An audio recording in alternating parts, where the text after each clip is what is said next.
Assalomu alaykum birodarlar, sog' salomatmisiz? Bodomcha simon biz muammosi zob, ya'ni anginada, people yo'li bor do'stlar, ishoning.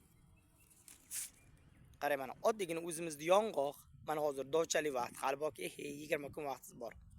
Bir oyding 1,5 sm bo'lguncha iste'mol qilsangiz bo'ladi mana. Bismillah. Achchiqligi chidasa bo'ladi. Yarim yoki 1 choy qoshiq miqdorida har kuni to'q qoringa iste'mol qilasiz. O'zini to'q qoringa. Achchig'iga chidaymiz-da, endi sog'liq kerak bo'lgandan keyin.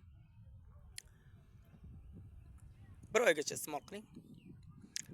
20 kun ham yetadi. Xohlasangiz shuni spirtga, asalga, xohlang, tuzga bosib qo'ying. Faqat og'iz yopiq idishga bo'lsin, yo'da uchuvchan chiqib ketgandan keyin biz foyda bo'ladi do'stlar.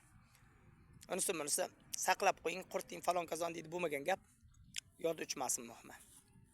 Va zo'r natijaga erishganman. Ko'pchilikka xudo xolasa foydasi bor. Zobdan qutulasiz. Ishonavering gapimga. Sog' salomat bo'ling, Allohga omonat. Asosiysi o'zingiz asrang, xayr.